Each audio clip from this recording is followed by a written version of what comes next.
ಎಲ್ಲರಿಗೂ ನಮಸ್ಕಾರ. ನಾವಿವತ್ತೇನು ಹೋಗ್ತಾ ಇದ್ದ ಜಾಗ ವರಿವಿಯ ಶ್ರೀ ಕ್ಷೇತ್ರ ಮೌನೇಶ್ವರ ಮಠಕ್ಕೆ ಹೋಗುತ್ತಾ ಇದ್ದೀವಿ. ಈ ಮಠವು ಗದಗ ಜಿಲ್ಲಾ ಶಿರಟ್ಟಿ ತಾಲೂಕಿನ ವರಿವಿ ಎಂಬ ಗ್ರಾಮದಲ್ಲಿದೆ. ಈ ಮಠದ ವಿಶೇಷತೆ ಏನಂದ್ರೆ, ಈ ಮಠದಾಗ ಶ್ರೀ ಮೌನೇಶ್ ಅಜ್ಜರವರು ಒಂದು ಕಲ್ಲನ್ನು ಎಡವಿರುತ್ತಾರೆ. ಬಟ್ ಆ ಕಲ್ಲು ಇವಾಗ ಎಡವಿದ ಲಿಂಗವಾಗಿ ಪ್ರತಿಷ್ಠಾಪನೆ ಆಗೈತಿ. ಈ ಮಠವು ಶಿರಟ್ಟಿಯಿಂದ 7 ಕಿಲೋಮೀಟರ್ ದೂರ ಐತಿ. ಇಲ್ಲಿ ನೆಲೆ ಆಗ್ಯಾರಲ್ಲ ಮೌನೇಶ್ವರ ಅಜ್ಜರವರು. ಅವರು ತುಂಬ ಪವಾಡಗಳದವು. ಈ ಮೌನೇಶ್ವರ ಅಜ್ಜರವರು ಕುರಿ ಕಾದಿದ್ದು ಗುರುತುಗಳದವು. ಮತ್ತು ಇಲ್ಲೊಂದು ಮುಂದೆ ಅಂಬ್ಲಿ ಹೊಂಡ ಅಂತಿದೆ. ಆ ಅಂಬ್ಲಿ ಹೊಂಡದಲ್ಲಿ ಅವರ ಕಲ್ಲಿನಿಂದ ಉದ್ಭವ ಆಗಿರೋ ನೀರು ಹರಿತೈತಿ. ಹೀಗೆ ನಾವು ಹಂಗೆ ಬರತ್ತೀವಿ. ಇದು ಮೌನೇಶ್ವರ ಅಜ್ಜರ ಮಠದ ಆವರಣ ಇದೆ. ಈ ಮೌನೇಶ್ವರ ಅಜ್ಜರ ಮೂರ್ತಿಯ ಮುಂದೆ, ಅಂದರೆ ಮೌನೇಶ್ವರ ಅಜ್ಜರ ಮುಂದೆ ಒಂದು ನಂದಿಯ ವಿಗ್ರಹವಿದೆ. ಈ ವಿಗ್ರಹ ನೋಡ್ಕೊಂತ ಹಿಂಗೆ ಬಂದಮೇಲೆ ಇದು ಮೌನೇಶ್ವರ ಅಜ್ಜರವರ ಮಠ. ಅಂದರೆ ಹಿಂದೂ ಮುಸ್ಲಿಮು ಏಕಭಾವತೆಯನ್ನು ಮೂಡುವಂಥ ದೇವಸ್ಥಾನ. ಇಲ್ಲಿ ಮುಂದೆ ಬಂದ್ರೆ ನಾಗರ ಮೂರ್ತಿಗಳದವು. ಈ ನಾಗರ ಮೂರ್ತಿ ಅಂದರೆ ಏನೋ ಒಂಥರ ಹಾವಿನ ದ್ವೇಷ ಇದ್ರೆ ಅದು ಬಂದಿದ್ದು ಮಾಡ್ಬೋದು. ಈಗ ನಾವು ಮಠಕ್ಕೇನು ಹೋಗ್ತಿದ್ದೀವಿ. ಇದು ಶ್ರೀ ಮೌನೇಶ್ವರ ಅಜ್ಜರವರ ಗುಡಿ. ಇಲ್ಲೇನು ಬರ್ತೀವಲ್ಲ, ಒಳಗಡೆ ಬಂದ ಮೇಲೇನ ಇದು ಮೌನೇಶ್ವರ ಅಜ್ಜರವರ ಮೂರ್ತಿ ಕಾಣ್ತೈತಿ. ಇಲ್ಲಿ ವರ್ಷಕ್ಕೊಮ್ಮೆ ಜಾತ್ರೆನೂ ಆಕತಿ. ಇಲ್ಲೇ ಬಂದವರಿಗೆಲ್ಲ ದೋಷ ಗೀಷ ಇದ್ರೆ, ಏನು ಹಾವಿನ ದೋಷ, ಆ ದೋಷ ಯಾವುದೋ ದೋಷ ಇದ್ದರೂ, ಇಲ್ಲಿ ಮದುವೆ ಆಗ್ಲಾರ್ದರಿದ್ರು ಏನೋ ಇದ್ದರೂ ಇಲ್ಲಿ ಬಂದು ಮೌನೇಶ್ವರ ಅಜ್ಜರ ಹತ್ರ ಹೋಮಗಳನ್ನು ಮಾಡಿಸಿದ್ರೆ ಅವ್ರು ಅಂದ್ಕೊಂಡು ಕಾರ್ಯಗಳೆಲ್ಲ ಆಗ್ತವೆ ಅಂತಂದು ಇಲ್ಲಿ ನಂಬಿಕೆ. ಬನ್ನಿ ಈಗ ನಮ್ಮ ಮಠಾಧೀಶರ ಹತ್ರ ಒಂದೆರಡು ಹಿತನುಡಿಗಳನ್ನು ಕೇಳೋಣ. ಅಜ್ಜರ, ಮೌನೇಶ್ವರ ಅಜ್ಜರ ಅವರು ಹೆಂಗೆ ಬಂದು ಉಳಿದ್ರಿ ಇಲ್ಲಿಗೆ? ಹೆಂಗೆ ಈ ಮಠ ಸ್ಥಾಪನೆ ಆದ ಸ್ವಲ್ಪ ತಿಳಿಸ್ಕೊಡ್ತೀರಾ? ಇವರು ಜನಿಸಿದ್ದು ದೇವರಗೂನಾಳ ಅಂತೇಳಿ ಗ್ರಾಮ. ಅಂದರೆ ಈಗಿನ ಯಾದಗಿರಿ ಡಿಸ್ಟಿಕ್ ಸುರಪುರ ತಾಲೂಕಿನ ಒಳಗೆ ಬರುವಂಥ ಗ್ರಾಮ. ಅಲ್ಲಿ ಶೇಷಪ್ಪ ಮತ್ತು ಶೇಷಮ್ಮ ಎಂಬ ದಂಪತಿಗಳು, ಅವರಿಗೆ ಮಕ್ಕಳಿರಲಿಲ್ಲ. ಮಕ್ಕಳಿರಲಿಲ್ಲ ಅಂತ ಸಮಯದೊಳಗೆ ಎಲ್ಲರೂ ಆ ಸಿಸ್ಟಮ್ಗೆ ಬಂದ್ವಿ ಅನ್ನುವಂಥ ಶಬ್ದ ಹೀಗಾಗಿ ಅವಳ ಮನಲ್ಲೊಂದು ಅಲ್ಲೇ ಊರ ಹೊರಗೆ ಒಂದು ದೇವರಗೂನಾಳದಲ್ಲಿ ಆದಿಲಿಂಗೇಶ್ವರನ ದೇವಸ್ಥಾನ ಅಂತ ಇದೆ. ಅಲ್ಲಿ ಶೇಷಮ್ಮ ಒಳ್ಳೆ ನಿಷ್ಠಾಮ ಭಕ್ತಿಯಿಂದ 12 ವರ್ಷ ಪೂಜೆ ಮಾಡ್ತಾರೆ.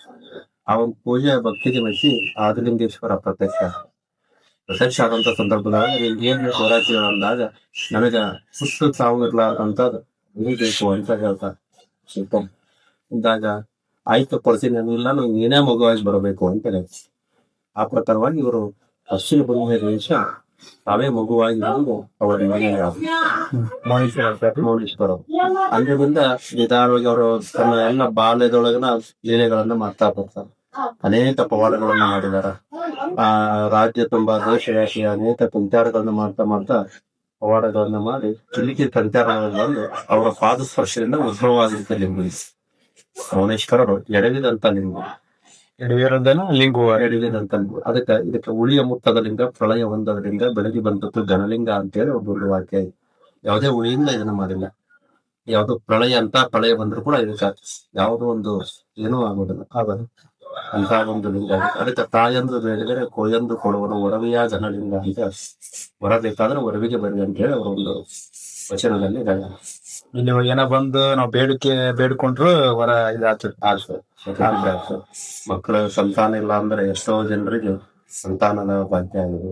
ವಿವಾಹ ವಿಳಂಬ ಆಗ್ತಿದ್ರೆ ಅಲ್ಲಿ ಬಂದು ಸಂಕಲ್ಪ ಮಾಡ್ಕೊಂಡ್ರೆ ವಿವಾಹ ಆಗ್ತದೆ. ಇಲ್ಲಿ ಅದೇ ರೀತಿ ಅನೇಕ ಪವಾಡಗಳನ್ನ ಮಾಡಿದಾರ. ಇಲ್ಲಿ ಮೊದಲು ಬಂದು ಕುಳಿತಂತ ಸ್ಥಳ ಭದ್ರಗತಿ ಅಂತ, ಅದು ಈ ಕಡೆ ಹಳ್ಳದ ಆ ಕಡೆ ಇದೆ. ಅಲ್ಲಿ ಬಂದು ಮಠದಿಂದ ಸ್ವಲ್ಪ ಆ ಕಡೆ ಹಳ್ಳ ಇತ್ತು ಪಕ್ಕ, ಹಳ್ಳದ ಆ ಕಡೆ ಅಲ್ಲಿ ಮೊದಲು ಬಂದು ಕುಳಿತಂತ ಸ್ಥಳ ಭದ್ರಗತಿ ಅಂತ ಹೇಳಿ. ಅಲ್ಲೇ ಹಿಂದ್ಗಡೆ ಹೋದ್ರೆ ಸ್ವಲ್ಪ ಕುರಿ ಹೆಜ್ಜೆ ಅಂತ ಇದಾವೆ. ಮೌನೇಶ್ವರರು ತಾವೇ ಕುರುಬರಾಗಿ ಕುರಿಯನ್ನ ಕಾದಿದ್ದಾರೆ. ಅವ್ರು ಇವಾಗ ಕುರಿ ಕಾದಿದ್ದು ಇನ್ನು ನಾವು ಕಲ್ಲಿನೊಳಗೆ ಅವ್ರ ಕುರಿ ಹೆಜ್ಜೆ ಎಲ್ಲವನ್ನು ಕಾಣಬಹುದು. ಮತ್ತೆ ಇಲ್ಲಿ ಅಂಬಿಲೆ ತೀರ್ಥ ಅಂತ ಹೇಳಿ ಸೃಷ್ಟಿ ಮಾಡ್ಯಾರ ಮೌನೇಶ್ವರರು. ಅದು ಅದ್ರದ್ದು ಒಂದು ಇತಿಹಾಸ ಏನಂದ್ರೆ, ಮಾಡಿದ್ರೆ ಮಕ್ಕಳಿಗೆ ಬಾಲಕರ ದೋಷ ಅಂತಿರ್ತಾವಲ್ಲ, ಒಂದ್ 3 ವಾರ ಬಂದ್ ಮಕ್ಕಳಿಗೆ ಒಂದು ತೀರ್ಥ ಸ್ನಾನ ಮಾಡ್ತಿದ್ರೆ ಬಾಲಕರ ದೋಷ ಎಲ್ಲ ನಿವಾರಣೆ ಆಗ್ತದೆ. ಇವತ್ತಿಗೂ ನಮ್ಮಲ್ಲಿ ರೈತರು ಹೊಲಗಳಿಗೆ ಏನಾದ್ರು ರೋಗ ಬಂದ್ರೆ ಹುಳ ಹಾಕಿದ್ರ ಆ ನೀರನ್ನ ಮಾತಾಡ್ಲಾರ್ದವಾಗ ಒಂದ್ 3 ವಾರ ಅಥವಾ 5 ವಾರ ನೀರನ್ನ ಹೊಲ ಕುತ್ಕೊಂಡು ಹೊಡೆದ್ರೆ ಎಲ್ಲ ರೋಗಗಳು. ಇವಾಗಾದ್ರೂ ಆ ನೀರೊಳಗೆ ಪವಾಡಗಳು ಅವ್ರಿಲ್ಲಪ್ಪ ಅಂದ್ರೆ ಅವರ ಪವಾಡಗಳು ಶಾಶ್ವತವಾಗಿರೋದು, ಜೀವಂತವಾಗಿರೋದು ಉಳಿದ. ಮತ್ತೆ ಅವರಿಗೆ ಅಲಾಯಿಗುಟ ಅಂತೇಳಿ ಮುಂದ 5 ಕಿಲೋಮೀಟರ್ ಅಲ್ಲಿ ಅಲಾಯಿ ಆಡಿದಾರ. ಮುಸ್ಲಿಂ ಪಟೀಲರಾಗಿ ಅಲಾಯಿ ಆಡಿದಾರ. ಅಲ್ಲಿ ಹೋಗಿ ಪ್ರತಿ ವರ್ಷನೂ ಜಾತ್ರೆ ಒಳಗೆ ಒಂದಿನ ಪಲ್ಲಕ್ಕಿ ಅಲ್ಲಿ ಹೋಗಿ ಬರ್ತದ. ಮೊಹರಂ ಆಚರಣೆಗೂ ಕೂಡ ನಾವು ಅಲ್ಲಿ ಹೋಗಿ ಆ ಒಂದು ಮೊಹರಂ ಆಚರಣೆಯನ್ನ ಮಾಡಿ ಬರ್ತೀವಿ. ಇವ ಅಜ್ಜಾರ್ ಹಿಂದೂ ಆದ್ರೂ ಮುಸ್ಲಿಮ್ಸ್ ಜನಕ್ಕೆ ಇಲ್ಲಿ ಏನಾದ್ರೆ ಎಲ್ಲ ಒಂದ್ ಅನ್ನೋದು ಭಾವೈಕ್ಯತೆಯನ್ನು ತಾರಿದಂತ ಮಹಾತ್ಮರಿಗೆ ಅದಕ್ಕೆ ಇದು ಒಂದು ಆದಿಲ್ಶಾಹಿ ದೇವಸ್ಥಾನ ಕಟ್ಟಿಸಿದ ಬಿಜಾಪುರ ಆದಿಲ್ಶಾಹಿಯಿಂದ ಇವಾಗ ಮಠ ನೋಡಿದ್ರೆ ಒಂಥರ ಹಿಂದೂ ದೇವಸ್ಥಾನ ಇದ್ದಂಗ ನೋಡ್ರಿ ಹಿಂದೂ ಮುಸ್ಲಿಂ ಭಾವೈಕ್ಯತೆ ಇಲ್ಲಿ ಬಂದರಿಗೆ ಭಕ್ತರಿಗೆ ಉಳ್ಕೊಳೋದು ಅಭಿಷೇಕ್ ಮಾಡ್ಬೇಕಂದ್ರೆ ರಾತ್ರಿ ಉಳಿಬೇಕಂತ ಎಲ್ಲ ವ್ಯವಸ್ಥೆ ಎಲ್ಲ ಭಕ್ತರಿಗೆ ವಸತಿ ವ್ಯವಸ್ಥೆ, ಪ್ರಸಾದ ವ್ಯವಸ್ಥೆ, ಪೂಜಾ, ಅಭಿಷೇಕ, ಮತ್ತು ಏನಾದರೂ ವೈಯಕ್ತಿಕ ಕಾರ್ಯಕ್ರಮ, ಜವಳ, ಉಪನಯನ, ಮದುವೆ, ಹೋಮ ಹವನ ಏನೇ ಇದ್ದರೂ ಎಲ್ಲವೂ ಇಲ್ಲಿ ಈಗ ಇದು ನಮಗೆ ಪ್ರಸಾದ ಅವ್ರ ಹೊತ್ತರು ಪ್ರಸಾದ ಮತ್ತೆ ಇಲ್ಲಿ ವಾರ ಏನ್ ಪೂಜೆ ಮಾಡ್ಬೇಕಂತಂದ್ರೆ ವಾರಕ್ಕೊಮ್ಮೆ ಏನಾರ ವಾರ ಸೋಮವಾರ ಗುರುವಾರ ವಿಶೇಷ ಪೂಜೆ ಇರ್ತಾರೆ. ಮೌನೇಶ್ವರನ ವಾರ ಅಂತೇಳಿ ಗುರುವಾರ, ಹೀಗಾಗಿ ಅವತ್ತಿನ ದಿವಸ ವಿಶೇಷ ಇರ್ತಾರೆ. ಅಮಾವಾಸ್ಯನ ದಿವಸ ಸ್ವಲ್ಪ ಹೆಚ್ಚಿನ ಜನದರ್ಶನ ಇರ್ತಾರೆ. ಶ್ರಾವಣ ಮಾಸ ಕೊನೆಯ ಸೋಮವಾರದಿಂದ 5 ದಿವಸಗಳ ಜಾತ್ರೆ. 5 ದಿವಸ ಜಾತ್ರೆ. 1ನೇ ದಿವಸ ರಥೋತ್ಸವ, 2ನೇ ದಿವಸ ಕರಗಿನ ಕಾಳಗ, 2 ದಿವಸ ಬುಧವಾರ ದಿವಸ ಮೌನೇಶ್ವರನ ಪಾಲಿಕೆ ಚಡ್ಡಿಗಳು ಬರ್ತದೆ. ಗುರುವಾರ ದಿವಸ ನಾಳೆಗುಡ್ಡ ಅಂದಮೇಲೆ ಅಲ್ಲಿ ಬರ್ತದೆ. ಶುಕ್ರವಾರ ದಿವಸ ಕೊನೆ ದಿವಸ ಮಹಾಪ್ರಸಾದ ಅಂತೇಳಿ 5 ದಿವಸ ಒಟ್ಟು ಜಾತ್ರಾ ಮಹೋತ್ಸವ ಕಾರ್ಯಕ್ರಮ ನಡೆಯುತ್ತೆ. ಈಗ ಮೌನೇಶ್ವರ ಅವರಿಂದ ಎಷ್ಟನೇ ತಲೆಮಾರು ಆಡಳಿತ ಮಾಡ್ಕೊಂತ ಬಂದಿದ್ದು? ನಮ್ದು ಈಗ ಒಂದು 5ನೇ ತಲೆಮಾರು. ಈಗ ಮೌನೇಶ್ವರ ಅಜ್ಜರಿಂದ 5ನೇ ತಲೆಮಾರು. ಈಗ ಅದರ ನಿಮ್ಮ ಫೋನ್ ಅವ್ರದಾಗೆ ಹಿಂದಿನಿಂದ ಏನು ಗೊತ್ತಿಲ್ಲ. ಮೊದಲನೇದವರು ಅಂದ್ರೆ ಈಗ ಅಲ್ಲಿ ಈ ಕುದುರೆ ಮೇಲೆ ಅವ್ರದ್ದು ವಿರೂಪಾಕ್ಷ ಸ್ವಾಮಿಗಳು ಅಂತೇಳಿ ಅವ್ರದ್ದು ನಾಳೆ ಫಾಲ್ಗುಣ ಶುದ್ಧ ದಶಮಿಯಿಂದ 7 ದಿನದ ಆರಾಧನೆ ಕಾರ್ಯಕ್ರಮ, ಸಪ್ತಾಹ ಕಾರ್ಯಕ್ರಮ ಅಂತ ನೆರವೇರ್ತದೆ. ಅದು ದೊಡ್ಡ ಪ್ರಮಾಣದೊಳಗೆ ಬೆಳಗ್ಗೆ ಮತ್ತು ಸಾಯಂಕಾಲ ಕೀರ್ತನ, ಶಾಸ್ತ್ರ, ಪ್ರವಚನ, ಸಂಗೀತ ಎಲ್ಲ ಕಾರ್ಯಕ್ರಮ ನೆರವೇರ್ತವೆ.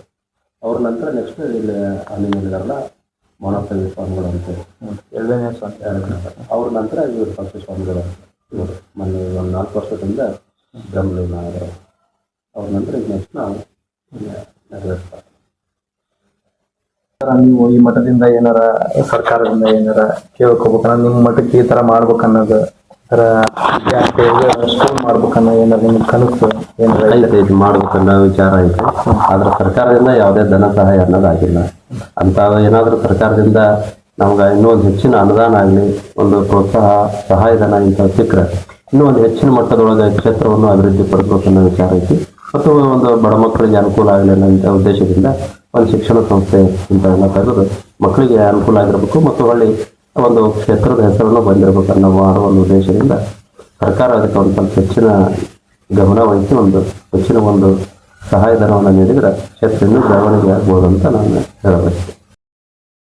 ಅದರ ಇದು ಈ ಮೌನೇಶ್ವರ ಅಜ್ಜಾರ ಮಠದ ಪ್ರಸಾದದ ನಿಲಯ ಇದೆ. ಇಲ್ಲಿಂದ ಬಂದವರಿಗೆ ಭಕ್ತರಿಗೆ ಊಟ ವ್ಯವಸ್ಥೆ ರಾತ್ರಿನೇ ಇರುತ್ತೆ, ಹಗಲು ಇರುತ್ತೆ. ಬೆಳಿಗ್ಗೆ ನಾಷ್ಟ, ಮಧ್ಯಾಹ್ನ, ರಾತ್ರಿ ಊಟದ ಲೈಟ್ ಹಾಕಿ ಒಟ್ಟು ಈಗ ಅಜ್ಜಾರ ಇದರಿಂದ ಒಟ್ಟು ಅವಾಗ ಇವಾಗ ಅಂತಿಲ್ಲ, ಅಮಾವಾಸ್ಯೆ ಅಂತ ನಿಮ್ಗೆ ಒಟ್ಟು ಊಟದ ಬಂದರೆ ಬೆಳಿಗ್ಗೆ ನಾಷ್ಟ, ಮಧ್ಯಾಹ್ನ ರಾತ್ರಿಗೆ ಊಟ, ಪೂಜಾ, ಹೊತ್ತಿಗೆ ಎಲ್ಲ ವ್ಯವಸ್ಥೆನೇ ಇಲ್ಲೇ ಬಂದವರಿಗೆಲ್ಲ ಆಮೇಲೆ ಅಮಾವಾಸ್ಯೆ ದಿವಸ ಅಲ್ಲೇ ಕಲ್ಯಾಣ ಮಂಟಪದಾಗ ಮಾಡಿರ್ತೀವಿ. ಜಾತ್ರೆ ಒಳಗೂ ಅಲ್ಲೇ ಮಾಡಿರ್ತೀವಿ. ಪ್ರತಿನಿತ್ಯ ದಾಸೋಹ ಇಲ್ಲೇ ಮಾಡ್ತೀವಿ.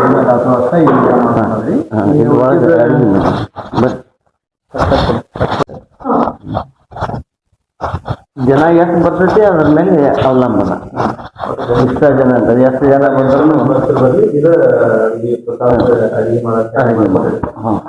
ಸಿಲಿಂಡರು, ಒಲೆ, ಕುಕ್ಕರ್ ಜೊತೆ ಚಾಲು ಇಲ್ಲ, ಕುಕ್ಕರ್ ಮೇಲೆ ಮಾಡ್ತಾರೆ. ಹಾಂ